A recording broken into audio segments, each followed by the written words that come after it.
All right. All recording? We're philosophers, but we're fake. I didn't get the are you recording on my end? Okay, go ahead and record.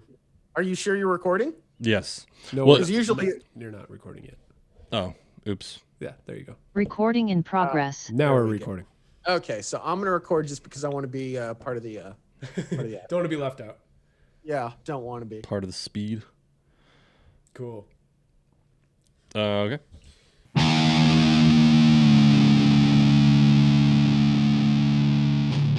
Hello and welcome to this episode of Fake Philosophers. My name is Mitch. I will be the host for this episode. With me is my friend Mike. Hi. And again, virtually, but not missing an ounce of quality is our friend Eddie. Hi, Eddie. Hi, I'm virtual butt. So, last episode we had we had a little fun doing a different thing where we reviewed a list of conversation starters. And I don't know about you guys, I don't know about you listeners. It was fun making it, and I thought we had a lot of natural kind of just funny observations and bits, that blossomed from that. So I thought we'd give that another try. But before we get to that, we wanted to do our little sponsor moment. Big shout out to our not sponsor. Are not sponsors. Some commercials out there are so just annoying, terrible, and they buy way too much ad space and do not invest enough in creativity, and they have an effect. Mike, do you want to explain this? To where like it's just so the commercial's so annoying or just bad. It can be well made, but if it's annoying or you just don't want to use that product, and you even will go out of your way if someone brings it up to say, do not use that product. An example would be any YouTube ad at the beginning of an ad, That's of a fair. YouTube ad, or in the middle of a YouTube video, and it cuts to go to that ad. Whatever that ad is, I will not agree use with it. that. It's left a horrible taste in my mouth. So- I've missed a lot of movies because of that. Oh, I'm sure. But so that this will be our shout out to our non-sponsors. So today's episode, not brought to you by Gettle Air Conditioning. Gettle air conditioning. I'm not. Is it regional or is it? Oh yeah, I think it's more regional. Okay, but so it's for our non-West Coast listeners. I've never even heard of the damn thing. What is it about the commercial that's so annoying? No reach on that. I've never even heard of the business. I never heard of it either until these just gonna stupid agree with commercials on the radio. It's just like public radio on FM. Right? I'm gonna mute my phone. You could. Why? So because I moved around a lot the last few years, I feel like I've been hearing this commercial these series of commercials for Gettle air conditioning since at least 2017, 16, 17. And the guy, I forgot his name, who owns it, is always the narrator of the commercial. Yeah. Do an example. Ken They're not Goodrich. sponsoring us. Ken Goodrich. That's it. Yeah. It's Ken, and it's always like the first commercial I heard. It's like, "Hi, I'm Ken Goodrich, owner of Gettle." I forgot what he said, but it's like, my passion is air conditioning. Growing up, my dad fixed air conditioning, and I would be next to him. He'd let me hold the flashlight. He taught me everything. He'd say, "Son, you have to get the best quality," and blah blah blah. And it's not that the commercial was necessarily bad, but it's like a full 60 seconds long, and you hear it like I had a commute like an hour. I'd hear it at least 5 times in that hour. Like he bought up all this ad space. Yeah. And since then, let's say that was like 2017, they've evolved. And I know more about this man's life than I should. I know his dog's name is Sadie. Oh my God. I know his dog's name is Sadie. I know that there was a bit there where he would give a flashlight to every new customer to honor his father. Yay. He has characters on it now. Like he has this redneck guy who's like his friend who works for him and loves working for him. I've heard that one. The one I've heard was, and this is the same one, is like one of my technicians was out there and the owner of the house, her mom just died and he was trying to take down a bed. This might not be Gettle. This might be someone completely else. It sounds like Gettle. And my technician went and helped them take down the bed. It was their good deed for free. And because that's the kind of service we want. And if it's not Gettle, fuck that commercial too. It might as well be Gettle. Yeah. So You listen to AM radio or something? 'Cause, Yes. Yeah. I don't listen to AM radio. I listen to FM, That unfortunately. makes sense because those types of, that's like demonry these days. But you're right, because he always is like, and our technicians are the best. I think the phrase is like, they Yeah. don't do it the easy way, they do it the right way. I've heard that one too. Okay, so the gist of all this is, if your commercial's that bad, you should. Not only will I not use it, I encourage people to not use it because your commercial's terrible and it irritates me. Don't get your air conditioner fixed. Sue Not me. from Gettle. Live with it. Save Go money. anywhere else. So here's the effect this commercial's had on me. So like I said, he had super personal, which okay, fine, Weird. soft selling. So for a while, now my commute's only about 25 minutes normally, and normally I'll just put on like YouTube. I'll put on like the news or I'll listen to music on YouTube. Mm-hmm. And recently, because I had to disconnect my Bluetooth for so I could listen to music and use my navigation because that's irritating when it goes over your thing. Yeah. I listened to FM radio again. That commercial came on, and it literally like I got mad. Like I was just like, this guy's still out there. So yeah, he's Anyway. everywhere. Yeah, I mean there is no shortage of annoying commercials, especially for those of us too poor to afford XM radio or pay for podcasts that we can just skip through. So Can't you we're just listen to your MP3s like I do? MP3s. On Yeah, on your phone. on my old iPod. Yeah, my iPod Wow, Nano. Well, you can store them on your phone, and it's. That's just that's why I listen. I actually have YouTube Premium. What's YouTube's? YouTube Red or whatever. Yeah. I pay like $10 a month for the premium, so I don't get commercials. So I listen to music on YouTube. Okay. Exactly. I have limited data, so I'm not that fancy. Oh wow. Limited. T- I have rollover still. Whoa. I called in to update my phone for AT&T. They're like, yeah, well, there's no rollover anymore. Wow. Well, anyway, Yes, that was great. That was today's episode. Not brought to you by. Look forward to more of those. Gettle. Gettle, fuck you. Because I have no idea what you're talking about.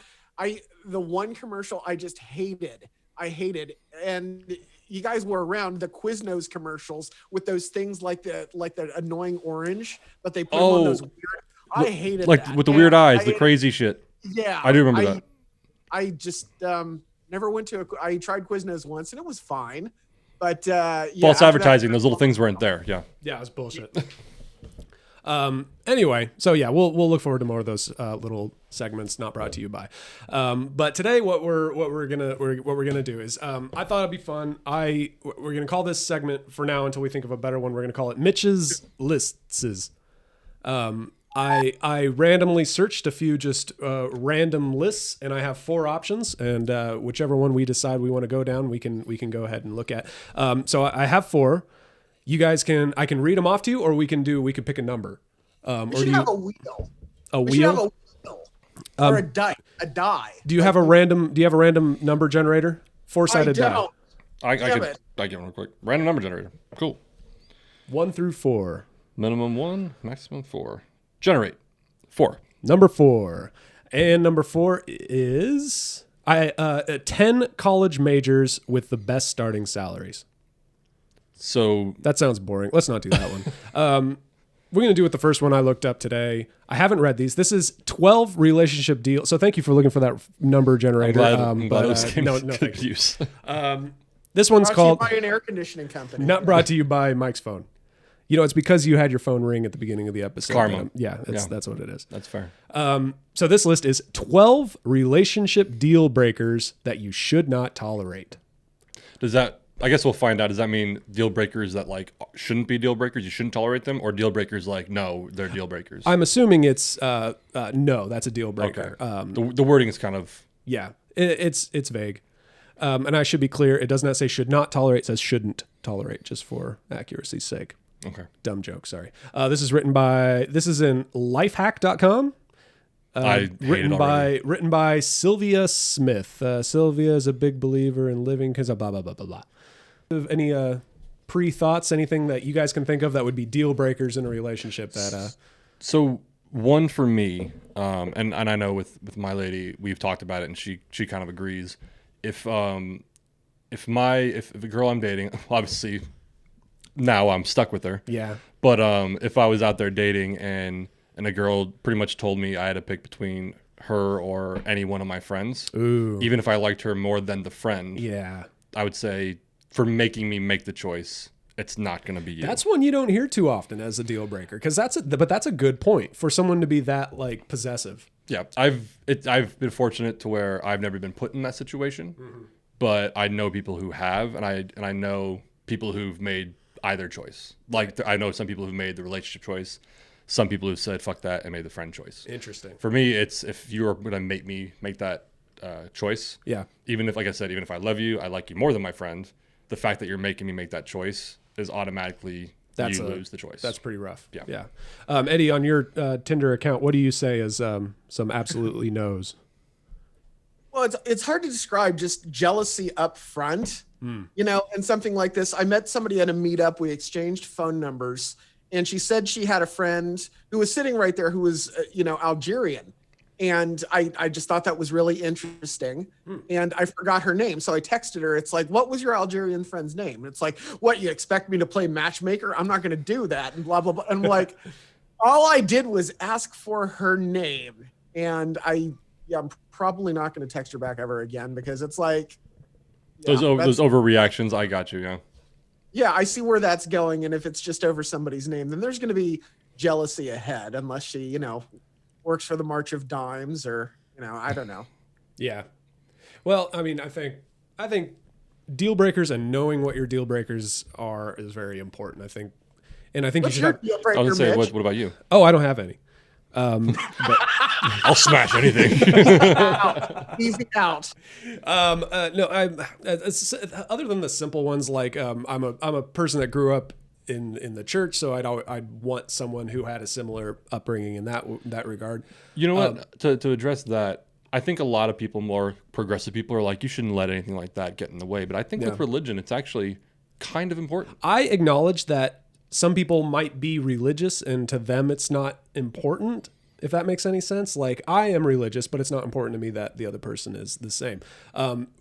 I believe it's very important, especially if you anticipate having kids. It's something you guys should have. And that's what I kind of mean, though. Maybe it's not a deal breaker if you're not like this, you're not on the same page, right, spiritually wise, but it is something that you can't just pretend. Right. That's what you can't pretend that it's not a big deal. Absolutely. And for me, and because obviously people can date for different reasons too. I dated to one day marry, find the person I was going to marry. And obviously religion would be a big part of that. Some people date for fun. Some people date for long-term relationships. And so it's up to them and to kind of decide what the deal breaker is. But anyway, let's get to I should write down her name. Sylvia Smith says, is the 12 relationship deal breakers that you shouldn't tolerate. Number 1, there is abuse in the relationship. Yeah, well, that's a given. Yeah. Shame on this world that they needed to be told that. Yeah, I don't even. That's not worth a discussion. Okay. If you're being abused, newsflash, you shouldn't be in that relationship. Right, that's not funny. I just picture somebody showing up to the first date and go, "Whack, how are you?" Yeah. Yeah. That's or how even, it's gonna be. and as to go to the dark route, like someone's like, "Oh man, like, I'm not sure. Let me look at this list. I'm being abused. Yeah. Maybe I should get out." That's a tough one, because it's like I was usually one to find the deal breakers within the first few dates. Like, I find a way to kind of figure out like what I'm looking for, and abuse is one of those that's going to be kind of hard to figure out in the first few dates. That's something that the person kind of saves for when you're almost like, it's too hard to get out of it. So it's fair. I get that. I mean, because you're not going to show your ugly side till like at least a year in, and then they start beating each other. Mental abuse, absolutely. Emotional abuse. I mean, there's several kinds of abuse, and it's okay, but that's number 2. This is good. Again, I haven't read any of these, so this is pretty fun for me. Number 2, deal breaker, you're a secret.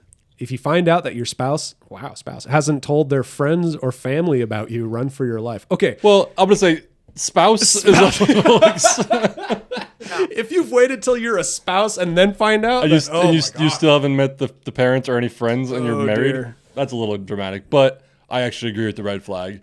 If you've been dating someone for, I would say, more than 6 to 9 months, and you haven't met a friend, you haven't met a sibling, you haven't met a parent, that means you're a side piece. Yeah. Just that you beat me to get it. over it. You're a side piece. And if they keep posting pictures of them by themselves that don't include you, or at the very least, that's a semi-red flag. Yeah, or you might not even be a side piece. Very possibly you're a side piece. But even if you're not a side piece, it's something like, oh, I don't want people to know you. Yeah. Or I don't want people to know I'm with you. Yeah. I think is the more for one of many reasons. Either one, that they're ashamed to be around you. 2, they don't want people to see you with them because they don't want people to think they're in a relationship. Yep. So like there's levels to yeah. what that can mean. That's a good one. If you're a secret. Again, I can just hear this, you know. I'll use a foreign name like Uta, a good German name. Uta, we can't date anymore because we're not going to 69 anymore because you're abusive to me and we're not Instagram official. Do you hear me? yes, and. Yes, and Or ja und. Du verstehst, Uta. Ja und. 3. Number 3. Anyways. Plans are constantly canceled. Does your partner always seem to be ditching out on plans with you last minute? So flaking, stuff like that. Is that a deal breaker? I think this harkens more back to number 2. I think like that kind of, well, I think it would. What's the reaction to what's the reaction to them breaking plans? It's like dismissive. I am so sorry. Here's what came up. It's the reaction. So it's like we have lives now, and we have lives before we met each other. But what's the reaction to that? That's a fair point, but I think that one, trying to interpret Sylvie's, is that her name? Sylvia. Yeah, Sylvie's Smith. reasoning is, I think it's more just being non-committal. Like you made plans, and you can't do it. So I think it's not just once or twice. It's like if it's constantly, you're always canceling, or you're always backing out. It's not necessarily that you're a secret. It's just more like you can't stick to a plan. Yeah, like and it could be a foreshadow for other problems. If they can't commit to a plan, they're not going to commit to a long-term plan. Like if you plan on getting married, or if you plan on getting a house or getting a good job, whatever, if you're flaking out on the little things, it doesn't speak well for the big things. Yeah. There's a philosophy for you.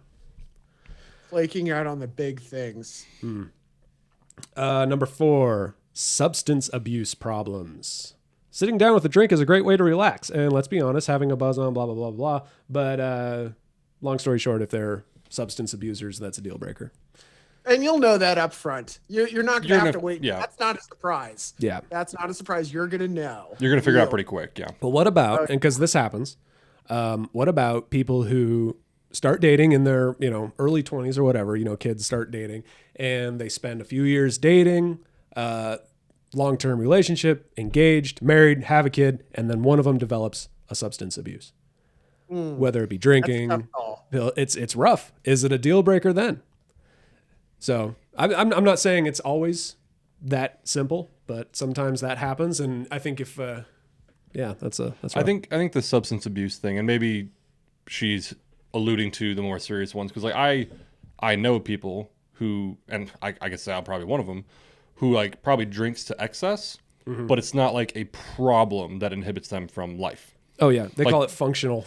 Well, no, not like. I was gonna say that too, Mitch. Well, no, I mean in the sense of like me, for instance. I'll say I do drink a lot, but I don't drink during the day. I don't drink while I'm at work. I only like when I get home. I'm done with my day. I'm gonna have some drinks. So it's like, yeah, I drink a lot, but it's not like a problem. Yeah. So that's where it's like, if that's what I'm assuming she's alluding to, when the substance abuse becomes a problem. Yeah. They're drinking. Okay, so hey, we're gonna go have brunch with my parents, and then they get hammered and are hungover and can't get out of bed because they're just too messed up. Right. Now it's a problem. Yeah. So I think if that's what she's referring to, then I would absolutely agree. And there's probably something more to that anyway, substance or not. Yeah.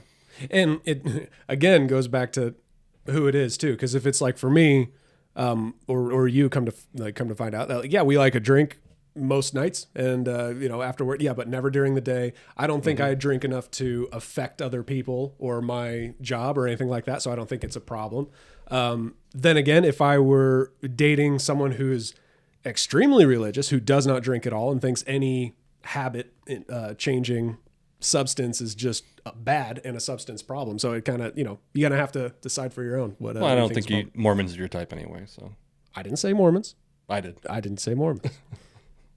To all of our Mormon viewers, you come to these realizations pretty quick, and if it's part of the relationship, you're going to know right away. Right. I don't think anybody's going to say, Tommy Chong, I can't believe you. It's like, that, what you're getting into right away. There's that, and I can't help but think, like, with your example, like, if I'm hypothetically, like, I'm starting to date a chick and it's going well, and maybe like 3 or 4 months into it, she slowly becomes a raging alcoholic, and I'm like, am I the problem? Am I the problem? Is this a red flag for me or for her? But I think what Sylvia's point is too is don't ignore it. If it's a problem for you, say it's a problem. Yeah. And rather trying to change someone you're dating or expect them to change down the road, deal breaker. Get out. It's easier. It's easier before you get committed. Number five. We're blazing through these. We got a few more. Number 5. Your partner isn't faithful. When it comes to cheating, put your foot down immediately.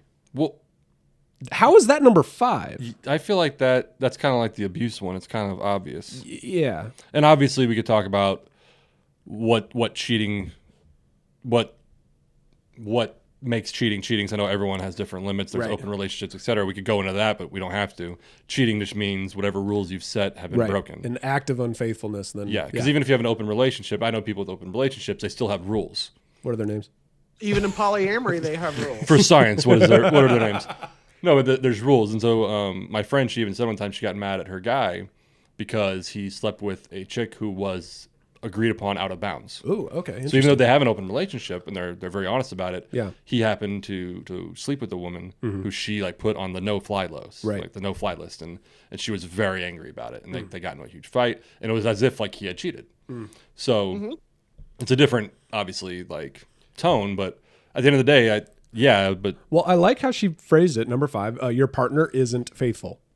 Whatever you decide on being faithful is, and if you break that, then that's that. Now that comes in the question, though, at what point is it a deal breaker? And is there a point where you can pass? Is there a level where it's just like, no, absolutely, I don't care if we've been married 50 years and have kids and all that, if they do it, done? Or is there a point where let's work on this? Like, is it a deal breaker? I'm looking at this through like, if you're dating and within the first 6 months of dating, if deal breaker kind of thing. And if they cheat on you in under 6 months, then Well, and I think it's one of those things.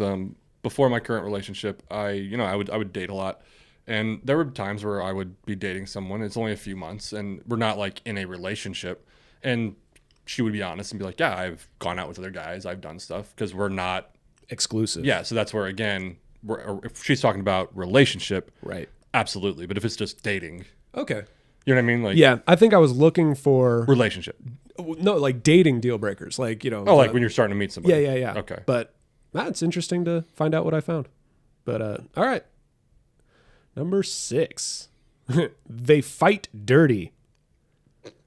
Brings up past experiences with intention of hurting, calls you rude or degrading names, gaslights you, attacks you instead of the issue, uses the silent treatment. See rule number 1. Yeah. Pretty much. That's what was rule number 1?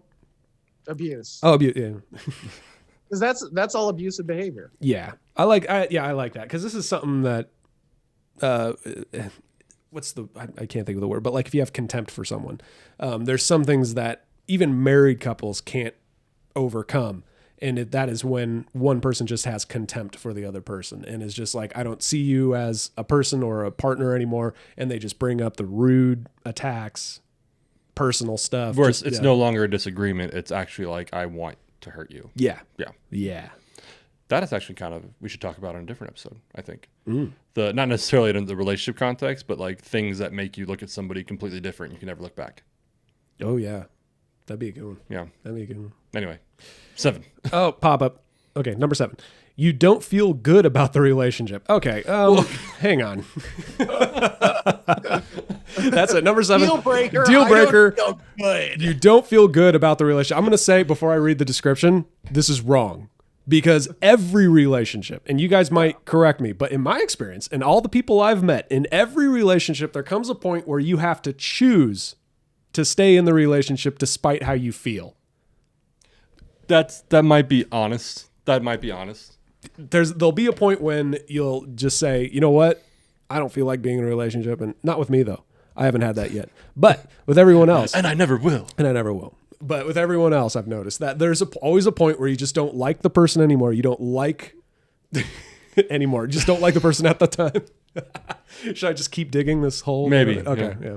I think I know what you're trying to say. I would word it differently. Probably. I didn't think about this. But How would you go ahead and word it? The way I would word it, because I think it's the where you pass the honeymoon stage, and now it's no longer, not necessarily, I don't want to fun, but now it is work, because after you can only go to dinner so many times before that becomes boring. You can only go to the movie so many times before it gets boring. You can only do so much fun stuff for now. Okay, now we have to actually work in the relationship.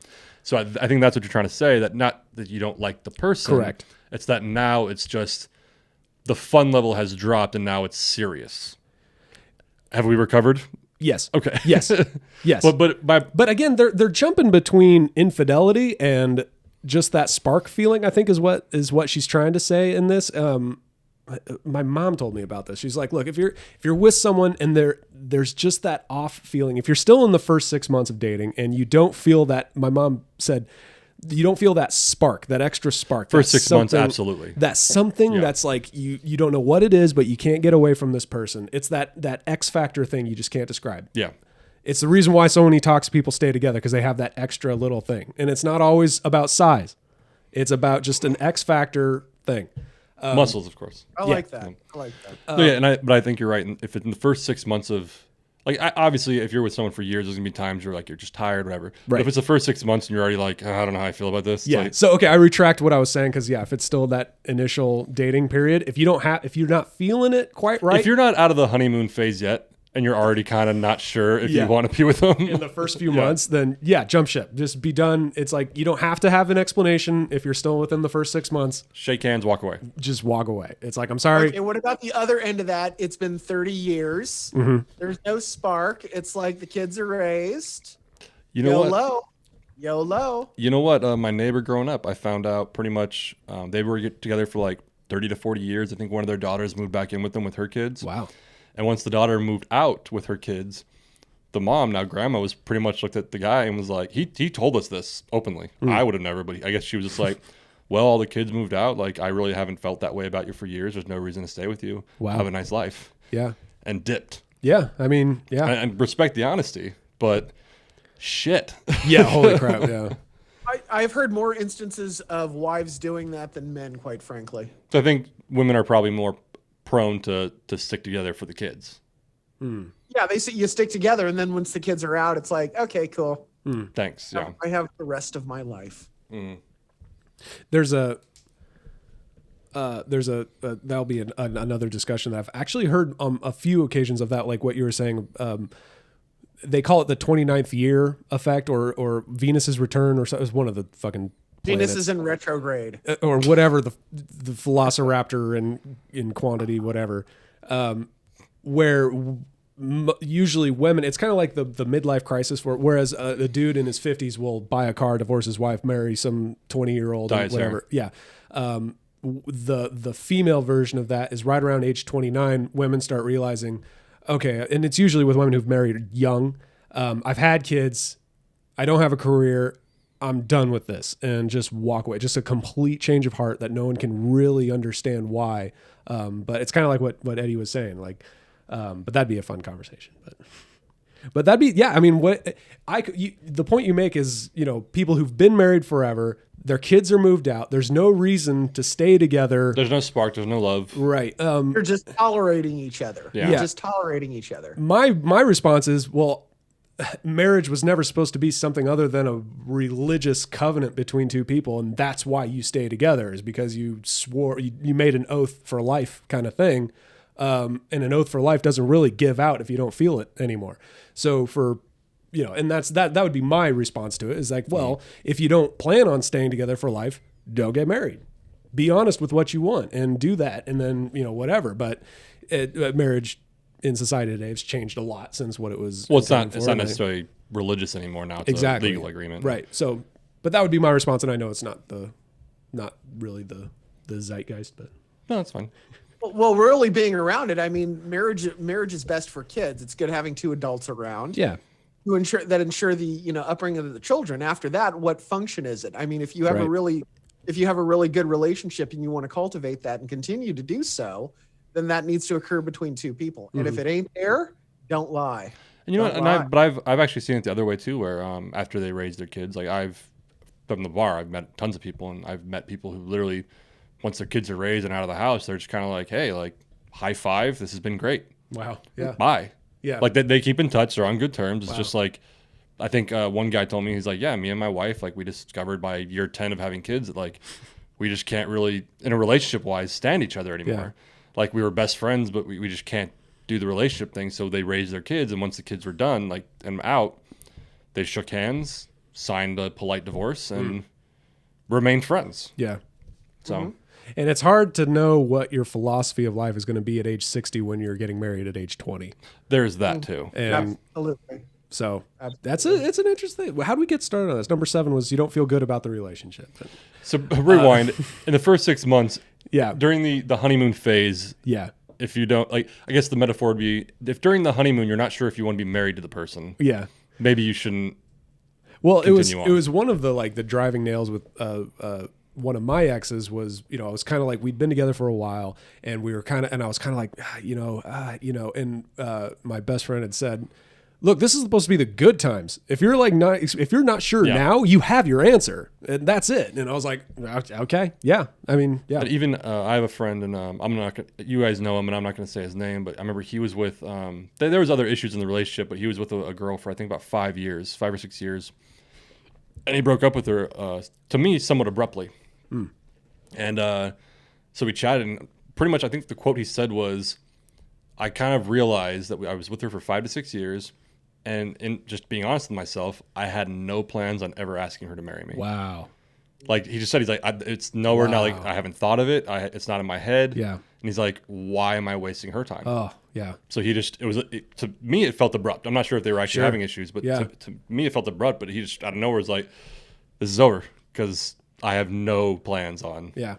See, again, we go back to look, be honest with with yourself and with the person you're with about what you want and what your intention is. If you're just open-ended, red flag. That's And speaking honestly, imagine coming home to this person you're supposed to be there with the rest of for your life, Yeah. for my life, seeing their car in the driveway and going, shit. Wait, Yeah. I got married 3 months ago. But yeah. Yeah. that sucks too. Yeah. So you got to call a spade at some point. This kind of goes into the number 8, which was deal breaker number 8. You want different things. That's something I think it's an old trope, but like if you want different things, that should be established pretty quick. Yes. Some of the examples she points out is East Coast, you want the West Coast. She wants to save money, you want to spend money. He wants kids, you're fine riding as a duo. Weird choice of words, but okay. But no, yeah. I want to stay a duo. Yeah, I'm thinking we should have kids. Oh no, I want to stay a duo. I get it. It's just a weird. Yeah, way to that's a phrase it. weird phrase. Yeah. But no, you're right, especially with I the wanna location do thing. that. Yeah. Without going into details, I know someone who kind of got into a relationship with someone who lived in Europe, like from Europe, and granted, a kid was involved eventually, but this guy was pretty much like, I don't like the U.S. I want to live in Europe, and the person's like, well, I want to live like where my family is. Yeah. And so when they actually did get married, I remember thinking like, this isn't going to last just on that fact alone.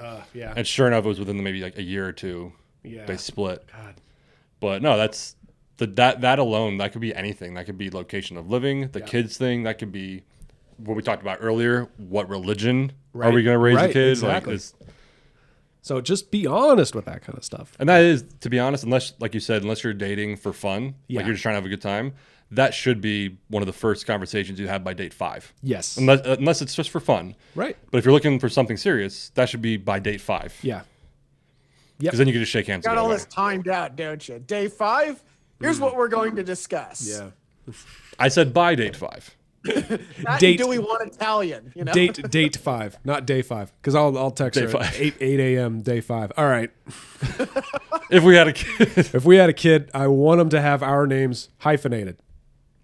or the first half of mine, last half of yours. Yes. That's another Deal one. It breaker. actually it turns out is like a big deal is people being honest about whether there's going to be a name change or not.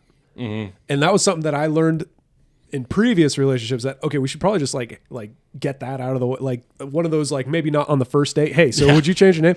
But like when you start being serious, be like, hey, this is the kind of things That's like a 6-month conversation. yeah. Yeah. Which for me, I was like, it was kind of important. That's what I was raised with, whatever. But if you don't want to, I'm okay with it. But I have a preference. And if it's a no for you, then fine, Yeah. kind of thing. But We go our separate ways. I just want my girl named Jenna Tolles Burke.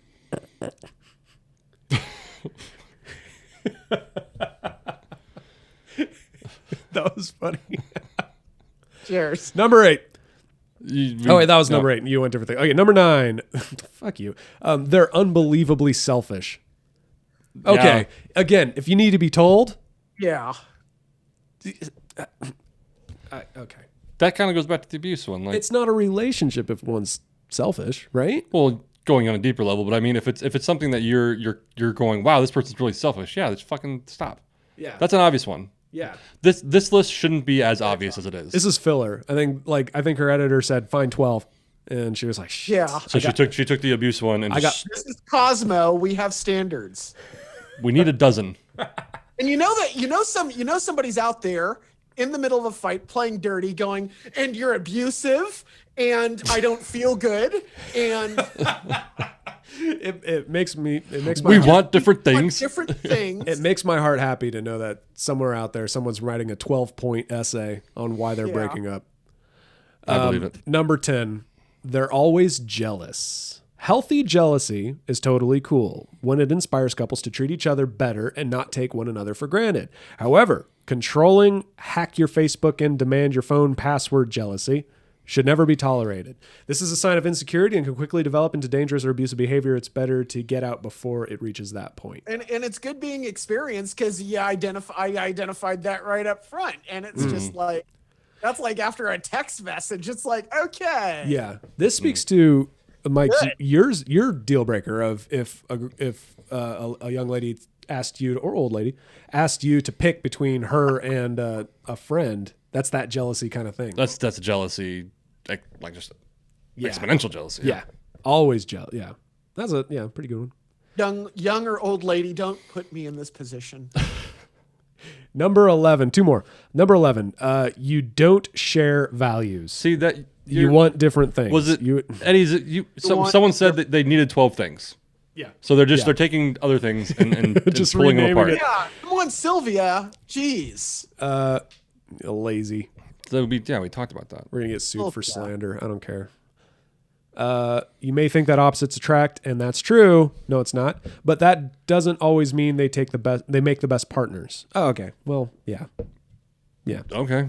But you're gonna know that right up front. Yeah. You know? Well, I'm a banker and she likes to put shit in her nose and her eyebrows. You know, it's like, okay, well, there, you know. it seems to me though, like dating always for me anyway. Anytime I've dated someone, it always started with, "Oh, we have this value in common. Let's try this out." So it kind of seems silly, but then again, I'm not dating in the hookup culture, so I don't know. These kids might be under it. Maybe. I don't know. I just like I said, I the feel like we've already teenage discussed girl that and the one. dude on the motorcycle. That's what I think it is. You know. Yeah, Dirty Dancing kind of. It was a good movie. I've never dated somebody who rode a Satan's chariot. Let me hop on board. She It's way more exciting than choir. She rides bitch. I've never been a bitch before. Number 12, last one, deal breaker. Number 12. This last one, number 12 of 12. Sylvia, don't let us down. Not brought to you by Gettle. Gettle Air Conditioning. Go fuck yourself, Gettle. Number 12. You're always fighting. Yeah. Do you feel like you and your spouse? Okay, again, spouse. Holy shit. Do you feel you and your Okay, spouse so are this is always? all this is marriage centric. Then I guess so, but like you had to conclude with that. deal breakers for marriage. That's kind of dark. I mean, I feel like so I believe as someone who's married and someone who's getting married. I'm married. Mike is getting married. That's why is the clarity here. Yeah. Eddie, someone who has been married. Been married. Yeah. I do think there are red flags for marriage. Yeah. There are red flags for marriage. So while you're married, there is potential for A red flag. A red like, flag. okay, I need to get out of this. physical abuse. Sure. I think there are others too. I There can't are think of others. right We'll now. get into that, but Deeper, heavier ones. Right. Yes. But so for this, I'm not even talking about the number 12. For her to keep saying spouse for some of this shit Yeah. is kind of dumb.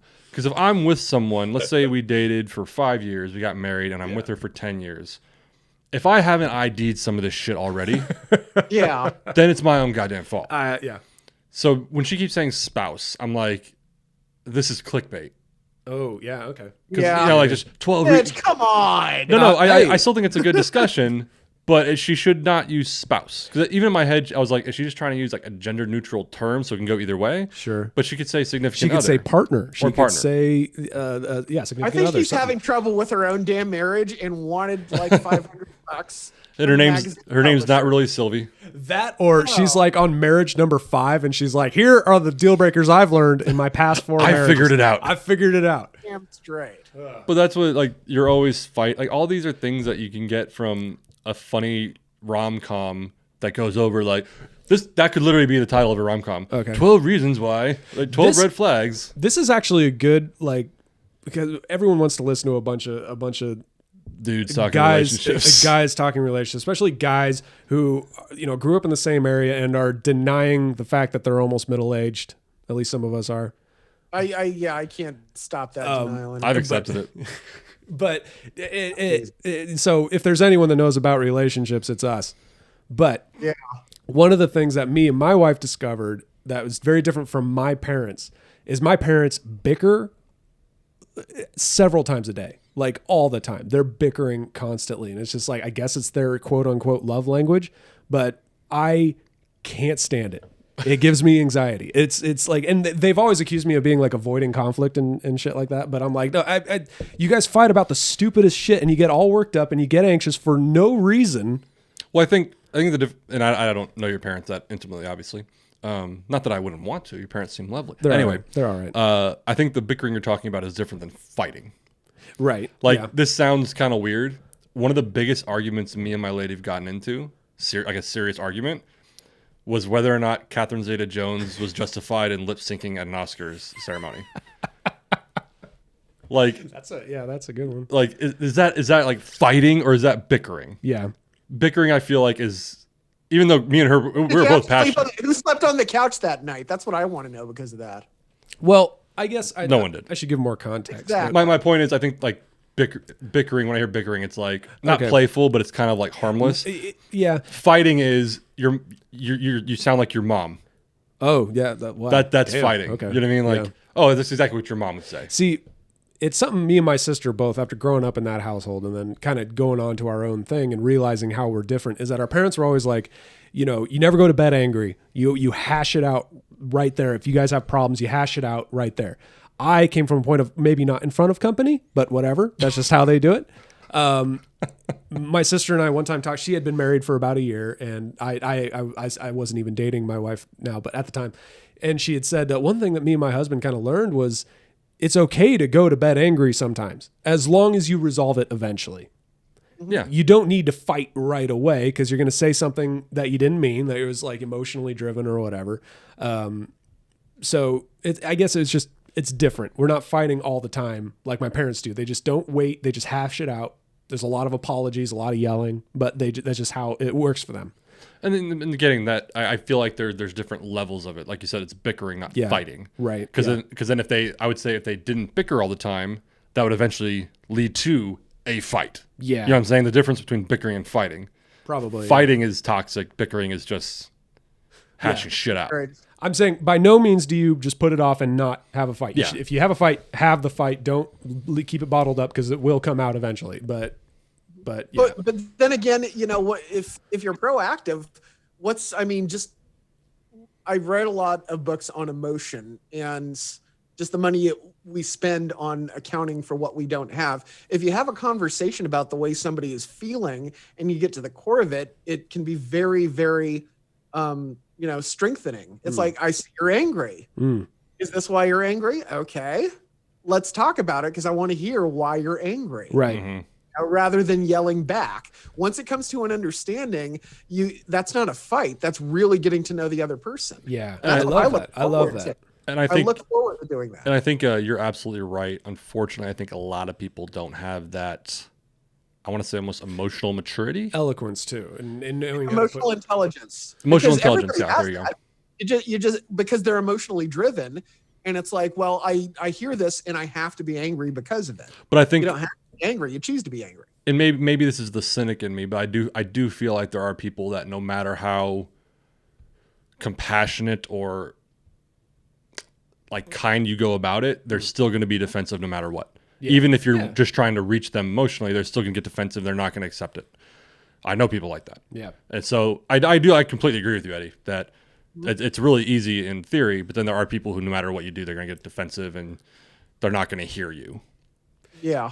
You know, and people just fight differently too. It's like one thing my wife and I kind of established very early on, even in dating, is that I'm really good at drawing on words and making my point clear and just winning the argument. I'm good at winning the argument. Like I can make my point and be done and I'm right. Is she aware of this? Should we not let her see this? Oh, she knows. Okay. But good that she knows. But it's one thing that I learned in dating her is that winning it was not important. Like one thing I had to learn was that winning was not important. She had her point of view as well, and it was just as important as mine. The only thing I won at was finding the words before she did. And so it was something that she and I kind of realized early on, is that her fighting, quote unquote, fighting style is different than mine. And hers is, okay, I'm not going to talk to you right now. I need to go think about what I need to say, and I'll come back and say what I need, because she has more trouble finding the words and putting it out and all. Yeah. And she's brilliant in that way. And you undercut that by just jumping in immediately and saying, exactly, no, exactly. So if I'm feeling immature and bitchy, I'll just say, well, this, and this, I'm right. What's your answer? No answer? I guess I win. Oh, that kind of, you need a scoreboard in the kitchen. That's what you do. That's the key to a happy marriage is winning. Just all the time. But it was something that, she and I was like, because I don't want to win. I don't want to win all the time. Not all the time. I don't want winning to be my priority. I think that's actually, I never thought of it that way, but that's actually a good way to going about it. Is if there's an argument, a bickering, whatever, the goal isn't to win. The goal is to resolve. Yeah. To bring it back to the philosopher point of view is the Plato's philosophy of, if I'm wrong, I want to be shown that I'm wrong. I want to be right. I don't want to prove that what I think is right. I want to think right. I want to be right. So show me how I'm wrong, kind of thing. So, which is really easy to do in the moment when you're really emotional. Absolutely. So, and it doesn't hurt your ego at all. What ego? I will say there, not really with my lady, but there are people who I will openly say I will never admit I'm wrong to. Just for petty reasons. I'm just like, I'm very like, I will always say like, I could be wrong, and please, if I am wrong, same thing, prove me wrong. Right. I'm open to it. But then there's some people where I'm just like, I won't admit it to them. I will die on this hill. Like, it usually involves video games or movies and stuff like that. But sometimes not. But it doesn't matter what it is. I'm just like, I can't. To this particular person, we're gonna have the owner of Gettle on an episode and be like, well, let me tell you why. Like, no, I will never. That as a fight, I will not stop fighting. Yeah. Are two of those people named Sister? Just curious. No, actually. Oh, okay, good. I disagree with my sisters a lot, but if they have a sound point to prove, which they rarely do, I'll admit it. Yeah. Awesome. My sister, it's the opposite. I'm usually assume I'm wrong anytime debating my sister. It's kind of one of those like. I wish my sisters learned that. Yeah, no. If I disagree with my sister, I have to stop and think, okay, I'm probably wrong here. Like, wait, let me just hold on. So let me read. Okay, she has the bottom line: life is far too short to spend it with someone who isn't worth your time. If your spouse is controlling, annoying, or won't seem to give you the time of day, it's time to call it quits. Annoying. or not giving you the time of day. This is obviously a difficult decision. It's hard not to Google this writer and find out what her story is, because who hurt her? Yeah, she sounds hurt. This obviously is a different decision to make, but your future self will thank you when they found someone who is better for them. I believe in deal breakers, but I do believe there is a point that once you cross it, you work on it. If they're annoying, well, sorry. The annoyance just came up. Now, if somebody develops an addiction, that's one thing. Yeah. But you didn't know they were annoying before. No, you just thought they were cute. Newsflash. Yeah. Every spouse will be annoying eventually. Oh yeah. Yep. So I have no doubt in my mind that I am. You No, know. zero. Eddie, no. No. No. No. Eddie, you're fine. You're not going to believe that. Yeah, I know. I just that annoy. Like, no, you're right, because like, okay, bad example, but when I was younger, I had a friend who, like I said, I drink to excess sometimes, but it doesn't get in the way of my life. Right. It got in the way of his life. He would drink all the fucking time. Okay, yeah. And so he started dating this chick who I also was good friends with, and so she was dating him, like not just casually, like in a relationship, going for it, and Exclusively. yeah, and then like I want to say a year into it, she started getting annoyed with his drinking, and I'm not saying she's wrong, Right. but No, that's something she should have been honest about up front. But that's what I mean. Like, she wasn't wrong, but this was the person. Yeah. Yeah. And that's where we go into like the annoying thing. Like, this person's annoying by date 5. Yeah. So if you're married to him, You're not gonna fix you're not gonna fix them. yeah. Like, and if you're gonna go into it with, I could fix this, don't be mad when you can't. That's a bad thing too. Yeah, don't get me wrong. Well, that's incumbent upon not the other person.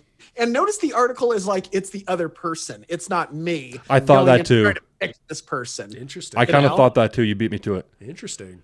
I didn't think about that. But with the fixing thing, I'm actually okay with a man or a woman going into a relationship going, okay, I like this person, but I don't like this thing. Maybe I can change them. I'm fine with them going into it that way. What I'm not fine with is them getting mad when they can't do it. Oh yeah. Okay. Because then that's not the person's fault. Yeah. I mean, have that's to not be- their fault. You have to be okay with maybe they won't change. Yes. Yeah. And if they don't, fine, leave them. Right. But don't bitch about Yeah. the habit, the thing. Well, it was when my wife and I got engaged. It was something that I came up front with. Like, look, I play a lot of video games, and I'm not happy about it. I know it's terrible. I play way too many video games for too long. I'm like, I'll grind. I'll play Minecraft for 8 hours in a day, and the minute I'm off, I'm already craving wanting to go back, kind of thing. So it's like, and I was upfront with him, like, I'm not proud of this. I hate that I do this, but I just effing love it, and I can't, and there's no reason to it. Know that about me. I do it too much. I don't want to do it too much. I'm trying to work on it, but just know that about me. And not much has changed yet, but She's been supportive. she's not been supportive. What I love too is that she doesn't give me the you do what you want. She'll, if I play for 8 hours and then I get off, and she'll be like, really? Like, it's like, Just disappointed. What does she do during that? I mean, does she sit and back you? She should sit and back you and cheer. that might work for me to not play as much. You're one of those things. Or As soon as be she's the honest commentator. It's like, yeah, you died again, huh? Yeah. Yeah. Man, you suck. That zombie. I saw that zombie coming, and all you know. I just love this idea that it's like a kid almost, and like they want to play football, and as soon as the parents like, yeah, you should really play football, they're like, Yeah. I don't want to anymore. Never mind. I don't want to. Yeah. But I think that was an example of, this is something that can change and can be fixed about me. But I don't want you to divorce me if I don't stop playing Minecraft, because it's really fun. Well, it turns into a lucrative hobby. Sometimes, But yeah. not often. No, but that is something that's always irritated me when someone gets in a relationship knowing something about someone, Right. And when that something doesn't change, they get mad at the person. Yeah. Well, my parents, when they were dating, they had separated for a while because my mom was saying to my dad, like, you party too much. You say you're religious, but you don't practice it. You're not, excuse me, you're not principled in that way. And so I'm sorry, but I'm just not I can't do that. So they like had split up. My dad, this was back when they were in high school or whatever, he like turned himself around, didn't party as much, and got more serious about going to church and all that, and really showed the effort. And so they got back together, and he stuck with it ever since. So Well, see, and that I think that's kind of what I'm saying though too, because she was like, okay, this guy's not changing. Yeah. Cool. And then he used that to change himself. Right. Sure. Absolutely. Fine.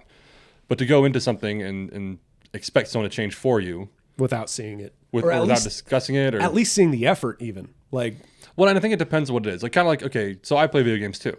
Probably not as much as you anymore. humble brag. But no, That like, makes it better.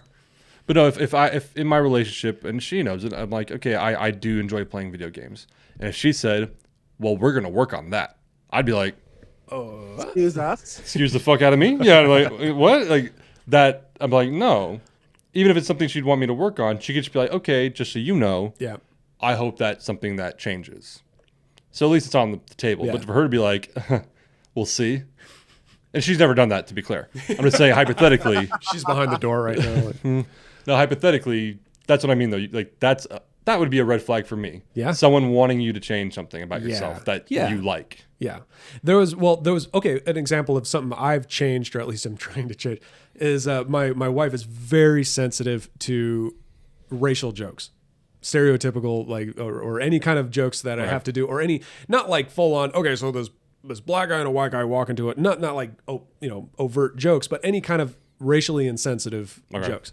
She just does not like at all. And it's like the biggest, I mean, non-sexual, but like turn off, like No, I kind got of you. thing for it, like deal breaker-esque kind of thing. And You're when not getting any tonight, Mitch. You won't believe what I heard Dave Chappelle say. What? No, but and it was something that at the very beginning she's like, do not like, no room for that. That's got to change, kind of thing. And I was like, yeah, that's okay. I better hold back on all my super racist jokes that I say all the time. Great, Mitch. Just in day-to-day conversation. I'm just dropping the racial jokes. I don't think we're not gonna have just air conditioning not sponsoring us. I think Quiznos is gonna anyways. Yeah, but I had to like stop, like, okay, maybe I don't watch as much, like Eddie, as you said, Chappelle Show. Like I don't watch as much Chappelle Show around her anymore because she's hugely sensitive to that kind of stuff. A lot of comedians that bring up those kind of jokes that I'm just like, okay, well, it makes her uncomfortable. So, But you know what? So that's fine too. Yeah. To where it's not that you are being forced to change. It was just that you want to change. That's right. I get that. That's fine. I don't think she even, from what you said, like it wasn't like she asked it of you. She's just like, this is what I don't like. Right. And you were Right. like, cool. Kind of. I'm not sure. When you brought that up, it kind of reminded me of a different story. The woman in this story, and after we get off the air, I'll say her name. But a girl I knew. His mom. No. Okay. And one at the time, a really good friend of mine. They were dating for like 2 months. You're gonna know who I'm talking about. Okay. They were dating for like 2 months, and some stuff happened, and he proposed to her after 2 months. And everyone was like, "The fuck!" Like it was just, especially if you know the context of like what happened during that 2 months. It was like, what? And then we were all in a play together. The play finished, and from that, this dude fucking vanished. Like I said, great friend of mine at the time. He vanished, and it turned out later on, maybe 6 months later, I found out they split up. And it turns out, like, the reason why he vanished was because he was like, I'm engaged now. I have to start acting like a husband. So he, like, at the time, I think he, like, dropped out of school, went and, like, got a job to support his coming family, and, like, stopped talking to all these people, like, all of his friends, because he was trying to be a husband and be a provider. And like, so he like ruined a bunch of friendships. Apparently, I don't know the whole story, but apparently like irritated the shit out of her to where she left him. And it was just, we're talking about changing for people. And it was just like one of those things where it's like, it was almost like a contrived change. Okay. Yeah. Where it's not like he actually wanted to change or anything. He was like, oh, this is what engaged people do. Right. This is what you're supposed to do is provide. So, and granted, I think he grew out of that and he would want to become like a doctor or something. Damn. I mean, she fucked up. He's a doctor now. I mean, Stories like this only occur in Rancho Cucamonga, I guarantee you. maybe, but it was just the example is he was like, and it felt contrived. It wasn't natural. right. Yeah. That he was trying to suddenly change himself into this thing, Yeah. and it just killed his relationship. It killed his friendships, and I think like later, like a year later, he actually like wrote me on like MySpace or something and apologized because there was other stuff going on between me and him too, not romantically. I went there. No, it was actually, without going too far into it, a professional thing. There was an opportunity for him that I could come up with, and he was like, "Yeah, I'll do it," and then ghosted, and it put us a few steps behind, and I looked like an asshole. Anyway, So there are healthy changes, there are unhealthy changes, there are unhealthy demands to change. Yeah. So I guess the crux of this list was first of all, like, If you're gonna write a list, I mean, make it worth it. If you're looking for red flags or deal breakers after marriage, You've already fucked up. Yep. Yes, because that again, I was gonna say like 90%, but like most of these you should pick up in the first 6 months to a year. Yeah. So she's saying spouse. Yeah, which is weird. You kind of She's already balls deep in it. It's like, okay, Yeah. there's everything wrong with my marriage. I'm so stupid because I should have seen this. How could I be omnipotent when I'm 29? I mean, you know. I was waiting for like 12 red flags to get out of a relationship. Right. They start treating your kids bad. Well, I'm surprised. He won't let your 16-year-old go to the prom. What was that, Eddie? Doesn't put the cat back on the Lamango love butter. Yeah. Well, I mean, there's some there's a bunch that I think she left out. Like if you're dating someone and there's like, okay, family anticipations. Do you want kids or not? That's a deal breaker. She kind of covers that in the things you want. things you don't want, but she could have taken that and actually split it up 12 significantly. things you want that could be deal breaker-esque. Like This is, I think one of you said it. This is one of those things like she needed to hit a quota. yeah. She needed to write an article. Yeah. So 12 red flags. And really, I think in that list, I'm not going to do the actual math. There's probably only 5 real things in that list. Yeah.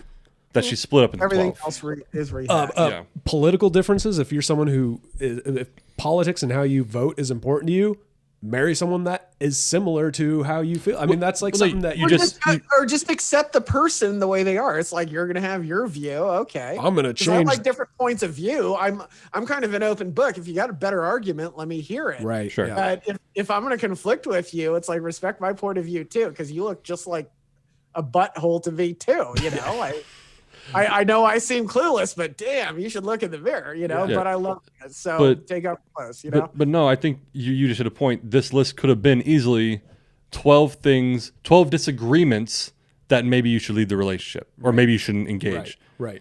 Because politics can be one of them. Kids, religion. Whether you want kids, where you're going to raise your kids. Location, where do you want to live? Where do you want to live? Mm-hmm. Yeah. These are all red That flags. could have been a list. This one kind of fell short. Writers. You guys froze. Okay, no. Nope. You guys froze for a second on my end. No, we didn't. We're good. Yeah, we're good. It's kind of warm in Stop gaslighting us, Eddie. I will. You know, the biggest thing I got about this out of this is, Mitch, you said your dad doesn't party much anymore, so he still does party. So, and your parents fight anyway, so yeah, don't worry, Mitch's mom. I'll bring him right back. We're just gonna drink butterbeer. You know, it's all good. It's all good. And watch movies with side boob only. You know. Yeah, a lot of the Burt Reynolds movies. Yeah. Hats are funny. Burt Reynolds side boob. Burt Reynolds side boob. Okay. Vanishing Point.